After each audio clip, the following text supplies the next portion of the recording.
Real estate தொழில் அதிபர்களும் real estate தொழில் செய்பவர்களும் பொதுமக்களும் தெரிந்து கொள்ள வேண்டிய மிக முக்கியமான சட்டத்தை பற்றி இப்ப பார்ப்போம். உதாரணமாக, நில உரிமையாளர் அவருடைய நிலத்தை 48 லட்சம் ரூபாய்க்கு கிரயம் பேசி அதற்கு அட்வான்ஸ் தொகையா 2 லட்சத்தை பெற்றுக்கொண்டு 3 மாத கால இடைவெளிக்குள் மீதி பணம் 46 லட்சத்தை பெற்றுக்கொண்டு கிரயம் செய்து கொடுப்பதாக உறுதி கூறி கிரைய ஒப்பந்த பத்திரம், அதாவது பதிவு செய்யப்படாத கிரைய ஒப்பந்த பத்திரம் ஒன்று எழுதி கொடுத்ததாக வைத்துக் கொள்வோம். அதே நில உரிமையாளர் லாப நோக்கத்துக்கு ஆசைப்பட்டு வேறு ஒரு 3ஆம் நபருக்கு ரூபாய் 60 லட்சத்துக்கு கிரயம் கொடுப்பதாக பேசி கிரயம் செய்து கொடுக்க முயற்சி செய்து வருகிறார்.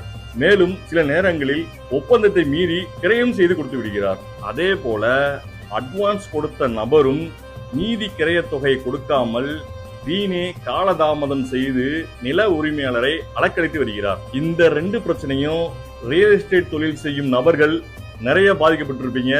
அதுல நீங்களும் பாதிக்கப்பட்டிருந்தா இந்த வீடியோ உங்களுக்கு தான். இதில் மிகப்பெரிய சட்ட கேள்வி என்னவென்றால், த ரெஜிஸ்ட்ரேஷன் ஆக்ட் 1908 செக்ஷன் 17 படி 100 ரூபாய் மற்றும் அதற்கு மேல்பட்டு இருந்த சொத்துக்களை விற்பனை சம்பந்தப்பட்ட உடன்படிக்கை ஏதேனும் ஏற்படின் அதை கண்டிப்பாக பதிவு செய்ய வேண்டும் என்று அந்த சட்டத்தில் உள்ளது. ஆனால் நமது வழக்கில் இந்த கிரைய உடன்படிக்கை, அதாவது கிரைய உடன்படிக்கை பத்திரம் பதிவு செய்யவில்லை.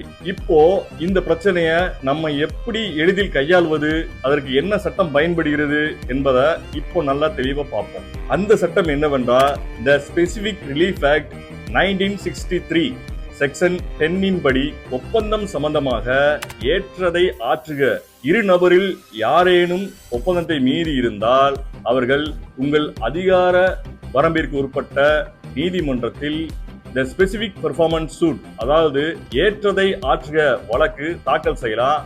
அந்த வழக்கில் நீங்க பதிவு செய்யப்படாத இந்த கிரைய ஒப்பந்த ஆவணத்தை பயன்படுத்தி வழக்கு தாக்கல் செய்து அந்த கிரைய உடன்படிக்கையின்படி அந்த சொத்தை வேறு நபருக்கு கிரயம் கொடுக்க கூடாது என்று இடைக்கால உத்தரவும், அந்த சொத்தை ஒப்பந்தத்தின்படி தனக்கு தான் கிரயம் செய்து கொடுக்க வேண்டும் என்ற உத்தரவும் பெற முடியும்.